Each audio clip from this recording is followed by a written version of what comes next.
भगवान कृष्ण ने कहा, दो न्याय अगर तो आधा दो, हे कौरवों, हे महाराज धृतराष्ट्र, पांडवों को न्याय दे दो। दो न्याय अगर तो आधा दो, इसमें भी यदि बाधा हो तो दे दो केवल 5 ग्राम, रखो अपनी धरती तमाम। पांडवों को केवल 5 गांव दे दो, सारा आप रखो। दो न्याय अगर तो आधा दो, इसमें भी यदि बाधा हो तो दे दो केवल 5 ग्राम, रखो धरती अपनी तमाम। हम वही खुशी से खाएंगे, परिजन पर ना असी उठाएंगे। परिवार पर हम तलवार ना उठाएंगे, झगड़ा ना करेंगे। 5 गांव दे दो, 5 भाई है ना, तो गुजारा तो चाहिए। परंतु दुर्योधन वह भी दे न सका, आशीष समाज का ले न सका। उल्टे हरि को बांधने चला, उल्टे हरि को बांधने चला, जो था असाध्य साधने चला। जब नाश मनुज पर छाता है, पहले विवेक मर जाता है। जब नाश मनुज पर छाता है तो पहले विवेक मर जाता है। दुर्योधन के सिर पर नाश, विनाश काले विपरीत बुद्धि, विनाश काले विपरीत बुद्धि। विनाश का जब समय आता है तो पहले विवेक मर जाता है, बुद्धि भ्रष्ट हो जाती है। क्या बताएं, बहुत समझाया भगवान ने, पर दुर्योधन मानने को तैयार नहीं था। दुर्योधन कुछ भी समझने को तैयार नहीं। इसका मतलब यह हुआ कि धृतराष्ट्र ने यदि सही बंटवारा कर दिया होता, पांडवों का हक पांडवों को, कौरवों का हक कौरवों को, तब महाभारत कदापि ना होता। हाँ या ना? क्या कहते हैं आप? होता? उत्तर दो। तो जिम्मेदार कौन है? धृतराष्ट्र। और जिम्मेदार कौन है? धृतराष्ट्र की नीति। और जिम्मेदार कौन है? धृतराष्ट्र का पुत्र मोह। पुत्र मोह बोलता है मैं सुई की नोक बराबर नहीं दूंगा। क्यों नहीं दोगे? तुम्हारे बाप का है क्या? दुर्योधन बोला मैं सुई की नोक बराबर भी, हाँ, दूसरों की हड़प कर, और आप कहते हो हम नहीं देंगे, तुम्हारे बाप का राज्य है। जब नाश मनुष्य पर छाता है, पहले विवेक मर जाता है। अपने बाप का राज ना समझ लेना। न्याय करने वाला कोई और बैठा है, उसके घर देर तो है, पर अंधेर, हाँ, देर चाहे कितनी भी लग जाए, वो अंधेर ना होने देगा।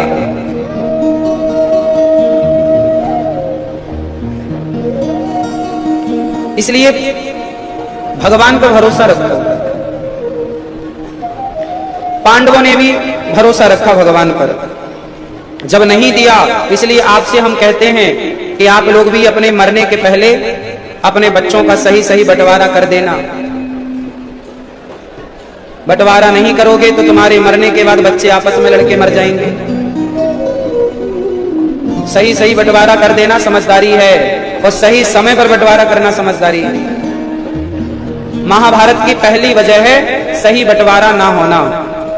और आप भी यदि भाई भाई में झगड़ा है, आज जितने भाई भाई का झगड़ा हो रहा है देश में, इन सबके झगड़े के पीछे जमीन जायदाद होगी। हाँ या ना? यदि इनके बाप सही बंटवारा करके मरे होते तो आज ये झगड़ा ना कर रहे होते। तो बंटवारा ना होना झगड़े की मूल वजह है। हाँ या ना? तो जितने बूढ़े सुन रहे हैं मेरी बात, फटाफट बच्चों का बंटवारा कर दो। कुछ अपने पास बचा के रख लेना, जो सेवा करेगा उसका। नहीं, आज के बच्चे भी होशियार हैं, सारा ले दे के छुट्टी, जाओ अब तुम हरिद्वार। थोड़ा अपने पास बचा के रखो, और बहुओं को बोलते रहो कि हमारे पास 3-4 किलो सोना है, तो बहुएं बादाम का हलवा देती रहेंगी। और सासें जब भाव में कह देती है ना हम तो कुछ नहीं है, तो बहू बोलती अब कुछ नहीं है तो जाओ मरो। अरे कुछ नहीं है तो भी कहती रहो, तुम्हें तो बताया नहीं, अभी गड़ा रखा है जमीन में। बहुओं को पहले ही से बता के रखना चाहिए, भले पीतल का ले लो चमकता हुआ, कुछ ले लो, 100 500 1000 रुपए का आ जाएगा ढेर, बस दूर से दिखाती रहना ये है। हाँ? बस पास से ना देखने पावे, दूर से देखेगी लगेगा सोना है, भले वो है पीतल। इसी बहाने तुम्हारी सेवा करेगी, और जब मर जाओगी तब देखे अपना पीतल बीतल। हाँ, जिंदा में तो मिली ना बढ़िया है, पूरी साग, घीड़ चिपड़ी रोटी, मरने के बाद देती रहेगी गाली, बुढ़िया देखो पीतल पकड़ा के चली गई। हाँ? तो देती रहे गाली, जीते जी तो हलवा मिला। समझदार लोग ऐसे ही करते हैं। ये सो कभी नहीं करना चाहिए कि हमारे पास कुछ नहीं है। बहुओं से ये कहते रहो हमारे पास बहुत कुछ है। क्यों मैया, आपके पास है बहुत कुछ गड़ाई भी रखा कि नहीं आपने जमीन में है? हाँ, मैया ने कुछ गड़ा भी रखा है।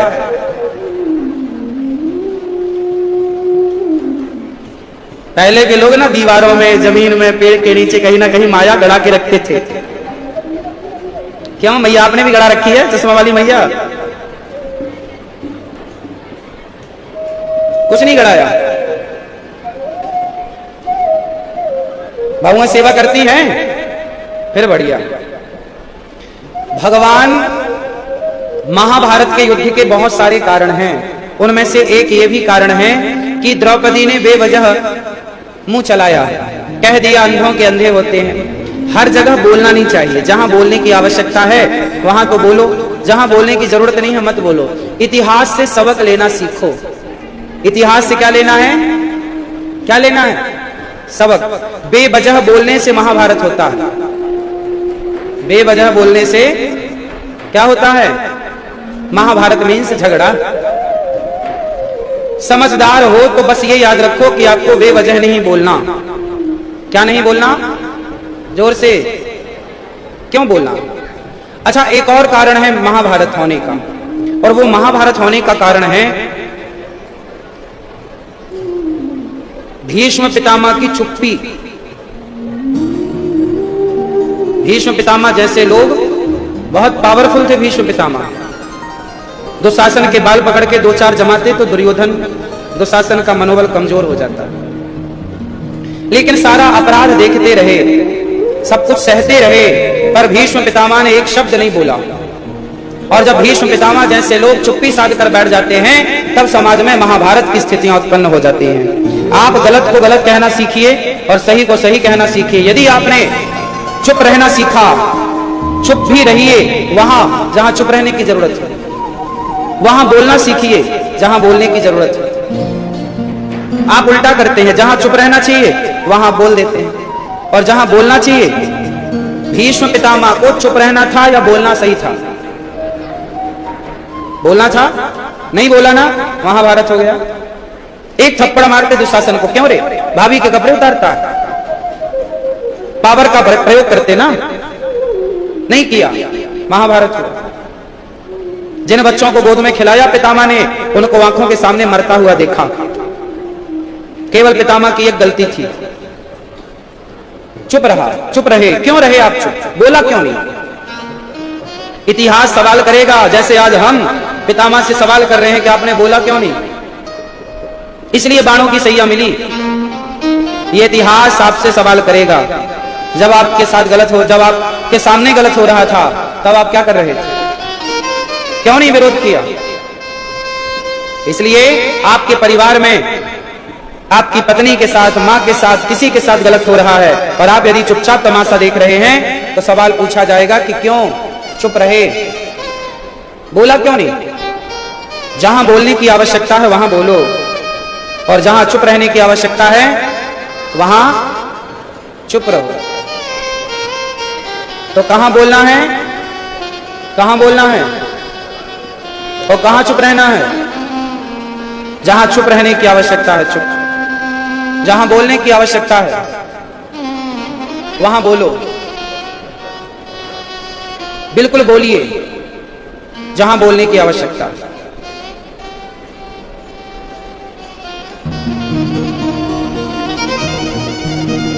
ठीक है?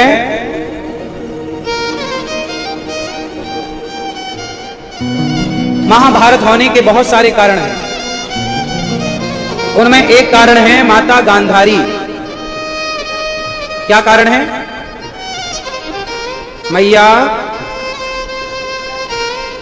क्या कारण है? गांधारी। गांधारी ने जब द्रौपदी की साड़ी खींची तो एक बार भी कुछ ना कहा, एक बार भी पट्टी ना उतारी। और जब दुर्योधन के ऊपर संकट आया, सारे 99 कौरव मारे गए, एक दुर्योधन बचा, तो दुर्योधन के लिए आंखों की पट्टी उतार कर दौड़ पड़ी माता गांधारी। क्या तुझे मैं देखती हूं आंखें कि आंखों की पट्टी उतार कर। भगवान ये सब देखते हैं कि आप पट्टी कहां उतार रहे हैं, कहां नहीं उतार रहे हैं, किसको बचा रहे हैं, किसको नहीं बचा रहे हैं। गांधारी ने दुर्योधन को बचाने के लिए तो पट्टी उतारी, पर द्रौपदी को बचाने के लिए पट्टियां नहीं उतारी। इसलिए महाभारत हुआ।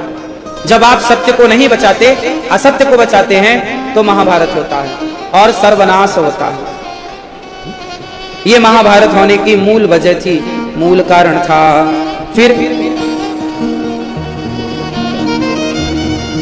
महाभारत में जब 99 कौरव मारे गए, एक दुर्योधन की जांग भीम भैया ने तोड़ी, तब सभी आकर के द्रौपदी के 5 पुत्रों को अश्वत्थामा ने मारना चाहा। द्रौपदी के 5 पुत्र, उन 5 बच्चों को सोता हुआ अश्वत्थामा ने मारा।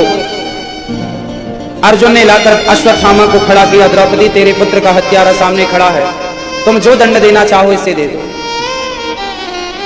जो दंड देना चाहती हो इसे दे दो। द्रौपदी ने कहा इसे छोड़ दिया जाए।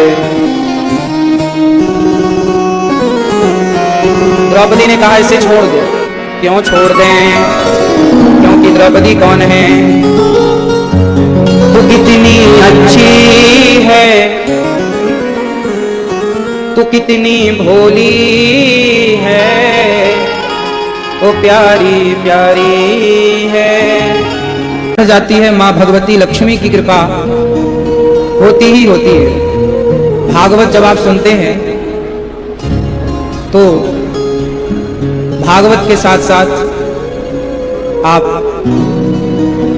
आने वाली पीढ़ी को वो देते हैं जो आपको देना चाहिए, और वो है संस्कार। भागवत से ही आपको संस्कार मिलते हैं। कोई भागवत सुनने लग जाए तो उसका संस्कार, उसके जीवन के संस्कार सिर चढ़कर बोलते हैं। सत्संगी का व्यवहार अलग होगा और सत्संग ना करने वाले का व्यवहार अलग होगा। उड़ना होता था जहां का आप अलार्म चाहते हैं। अच्छा, जब आप अलार्म भरते थे तब अलार्म नहीं बजता था, लेकिन जिस समय के लिए भरते थे उस समय में जाके बजने लग जाता था। बोलो हाँ, हाँ या ना? उसी तरह जब आप भागवत सुनते हैं तो भागवत जी का प्रभाव अभी नहीं दिखेगा, पर जिस समय के लिए भागवत सुन रहे हैं, जब वो समय आएगा तो भागवत जी का प्रभाव दिखने लग जाएगा कि आपने जो पुण्य किया था ये उसका फल है। समय आते ही उसका प्रभाव दिखना स्टार्ट होगा। इसलिए आप पुण्य करते रहो, पुण्य का अलार्म भरते रहो, समय आने पे वो बज उठेगा। पुण्य बहुत बलशाली होते हैं। जितना आप पुण्य करते हो उसका कई गुना हमें भागवत जी जो सुनता है वो सब कुछ सवार लेता है, लोक परलोक दोनों। शक्ति संपन्न हो वो भगवान है। भगवान कौन है? जो सृष्टि को चलाते हैं वो भगवान है। जो उत्पन्न करते हैं, जिन्होंने आपकी मां को बनाया, जिन्होंने आपके पिता को बनाया, जिन्होंने आपको बनाया, वो भगवान है। कौन है वो? क्या नाम है भगवान का? हाँ, क्या नाम है भगवान का? हाँ? निराकार है, निर्गुण है, साकार नहीं है, हैं? चलो आज आप सबका कंफ्यूजन मिटा ही देते हैं। छोटू, ओ छोटू, ए छुटकी, सुनो, क्या नाम है आपका? हाँ, यहाँ अच्छे से बैठो, सुनो सुनो। जानते हो भगवान किसे कहते हैं? भगवान किसे कहते हैं जानते हो? नहीं, हम बताएं, सुनोगे? सुनो, भगवान किसे कहते हैं? जिसने मां के पेट में आपको बनाया है, सही जगह आंख, सही जगह हाथ, सही जगह पांव, सही सही आपको बना दिया।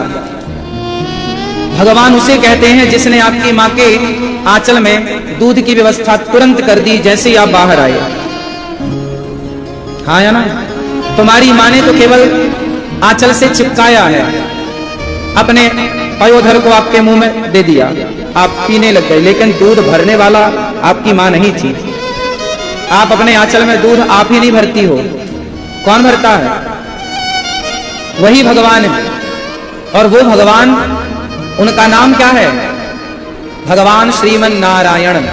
वही है नारायण, वही है विष्णु, वही है राम, वही है कृष्ण। उनका नाम क्या है? श्रीमन नारायण, राम, कृष्ण। मैया चला लो मोबाइल। बताओ भगवान किसे कहते हैं? क्या नाम है भगवान का? हाँ? किसे कहते हैं? क्या नाम है? भगवान का नाम है श्रीमन नारायण। क्या नाम है भगवान जी का? नारायण। वही है राम, कृष्ण। भगवान के अंदर पावर बहुत है। अभी आपने कहा कि वो निराकार है, निर्गुण है। भगवान निराकार भी है और साकार भी है। जैसे पानी, बताओ पानी निराकार है कि साकार है? पानी, पानी निराकार है। पानी का कोई रूप रंग है या नहीं?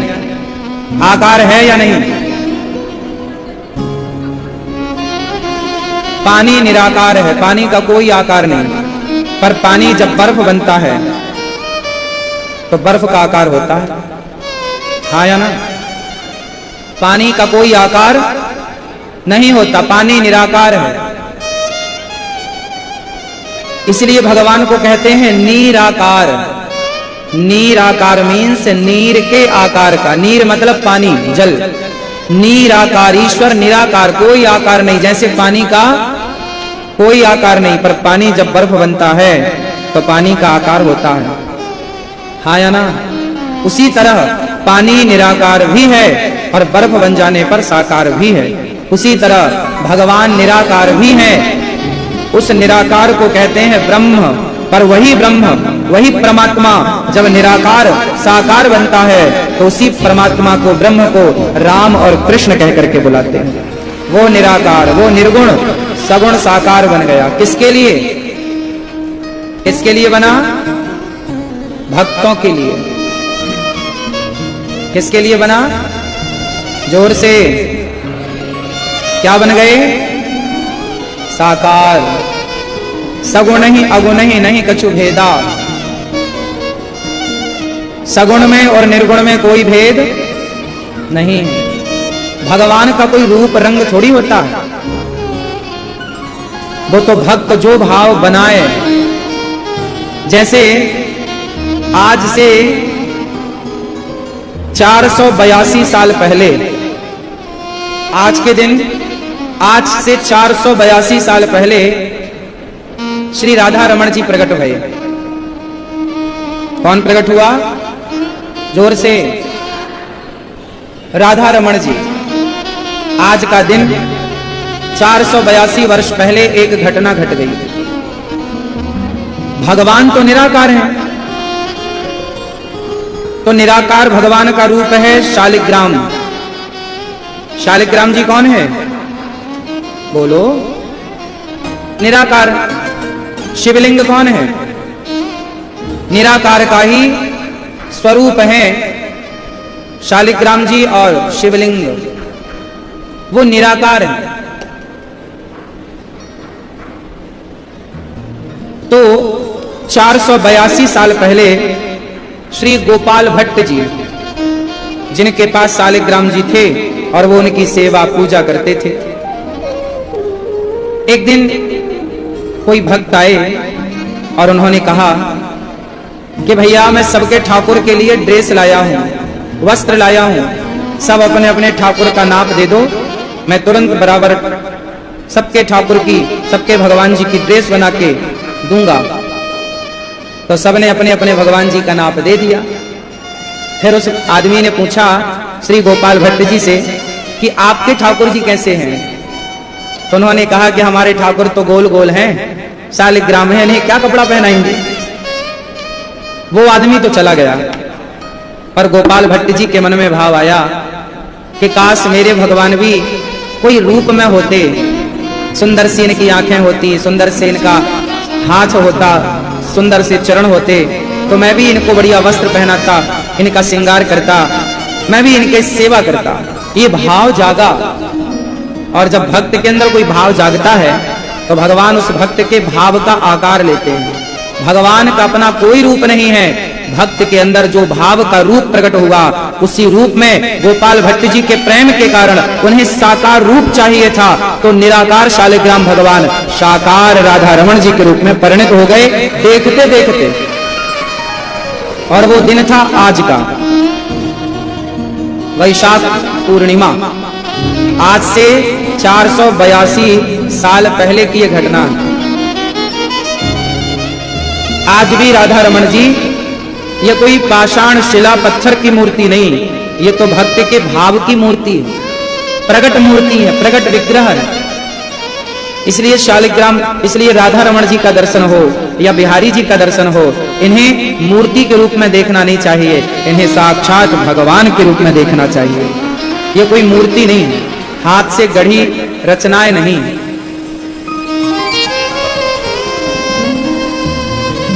ऐसे श्री राधा रमण लाल जी आज भी राधा रमण जी के मंदिर में उसी समय की अग्नि है। 482 साल पहले जो वहां दीपक जलाया करते थे श्री गोपाल भट्ट जी, वही अखंड दिया आज तक जल रहा है। केवल तेल डाला जाता है, बाती बदली जाती है, अग्नि वही है। उसी अग्नि से वहां की रसोई चलती है। आज भी 482 साल पुरानी परंपरा वृंदावन में यदि है तो राधा रमण जी में है। पुरानी पुरानी परंपराएं सारी मंदिरों में जीवित हैं। आज भी राधा रमण जी के गर्भगृह में लाइट का प्रवेश नहीं है, वहां आज भी दीपक के प्रकाश से ही भक्त राधा रमण जी को देखते हैं। ऐसी बिहारी जी में है, दीपक के प्रकाश से ही देखा जाता, अंदर लाइट कहां है? दीपक का प्रकाश है। भगवान निराकार तो हैं। अब आप कहेंगे महाराज जी निराकार से हमारा काम हो जाएगा। सुनो, निराकार से आपका काम नहीं बनेगा। सुनो, हमारा काम निराकार से काम बनेगा ही नहीं। आप देख लो ना, प्रैक्टिकल कर लो। चलो जरा 1 मिनट के लिए, 30 सेकंड के लिए आप सब लोग अपनी माँ का ध्यान करो। आपकी माँ कैसी है? आंखें माँ की कैसी, गाल कैसे, बाल कैसे, रूप रंग कैसा? आप अपनी माँ का जरा ध्यान करो, तुरंत आपकी माँ की छवि आपकी आंखों के सामने आ जाएगी। आया कि नहीं? हाँ या ना? जैसे ही आपसे कहा गया अपनी माँ का ध्यान करो, इमेजिन करो कैसी है माँ, तो तुरंत माँ की आकृति आ गई आंखों के सामने। आई कि नहीं? क्यों आई? उत्तर दो। क्यों आई? क्योंकि आपकी मां को आपने देखा है। अब जरा विचार करो, जिस बच्चे की मां बचपन में ही मर चुकी हो, जिसने मां की फोटो भी ना देखी हो, उस बच्चे से कहो कि जरा तू अपनी मां का ध्यान कर, तेरी मां कैसी थी, तो वो कैसे देखेगा? उसकी आंखों के सामने कौन सा रूप होगा? भाई, माँ का ध्यान करने के लिए माँ को देखना जरूरी है कि नहीं? जब देखोगे तब ना वो ध्यान में आएगी, देखोगे ही नहीं तो ध्यान में कैसे आएगी? तो जब आपने माँ को देखा तो माँ थी साकार, और जब माँ का आपने ध्यान किया उस समय थी निराकार। तो साकार को देखा तब तो उसके निराकार रूप का ध्यान हुआ। बोलो हाँ। जिसकी माँ जिंदा है तो आप अपनी माँ को देख रहे हो, और जिसकी माँ भगवान के घर चली गई तो वो भी ध्यान करते हैं तो माँ का बिल्कुल स्वरूप सामने होता है। तो जब देखा है तब ना होता है, देखा ही नहीं होता सामने तो कैसे होता? तो साकार को देखोगे तब तो निराकार तक पहुंचोगे, साकार को देखा नहीं तो निराकार तक पहुंचोगे कैसे? उसी तरह लोग कहते हैं भगवान को कि मैं तो निराकार का उपासक हूँ। भाई निराकार के उपासक हो तो उपासना करोगे किसकी? उपासना करने के लिए कोई रूप तो चाहिए। इसलिए हमारे ऋषियों ने भगवान प्रकट हुए राम और कृष्ण के रूप में कि मैं निराकार तो हूँ पर साकार बन के आ रहा हूँ, तुम इस रूप का ध्यान करना, मैं तुम्हारे ध्यान में आता रहूंगा।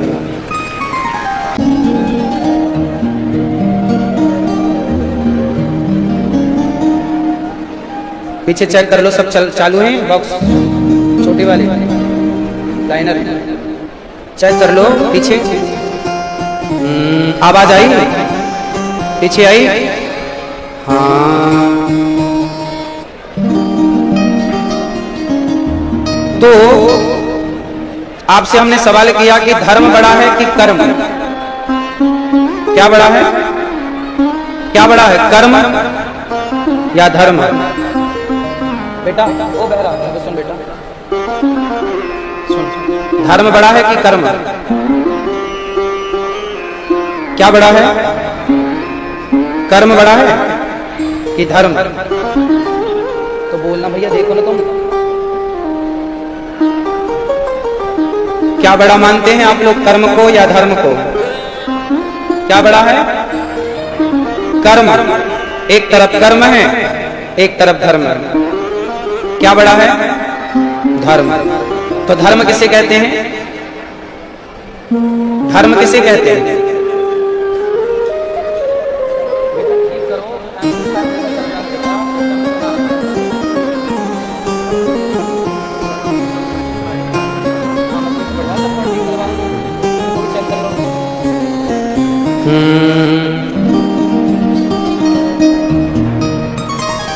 धर्म ना दोसर सत्य समाना,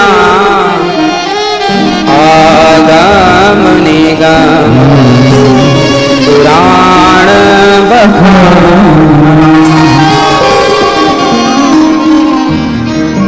सबसे बड़ा धर्म है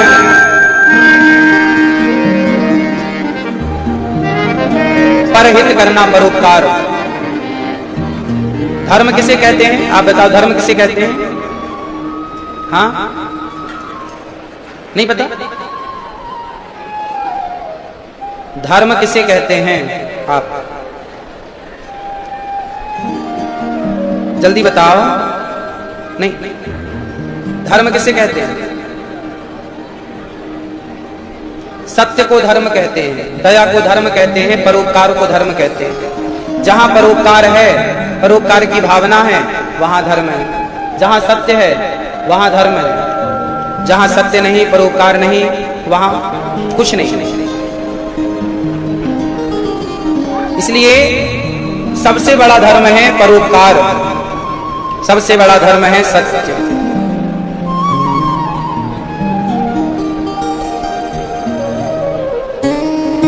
भगवान ने 24 अवतार धारण किए। कितने अवतार? नारायण, नारद, हरि, कपिल देव, श्री राम, हंस, हयग्रीव, मोहिनी, दत्तात्रेय, सुखधाम, नरसिंह, वामन, व्यास जी, ऋषभ देव, कौमार, यज्ञ पुरुष, धनवंतरी, बुद्धि कल के अवतार, पृथु राजा, बारह पुनि, कृष्ण चंद्र भगवान, परशुराम, मत्स्य कमठ, पद्म पुराण प्रमाण।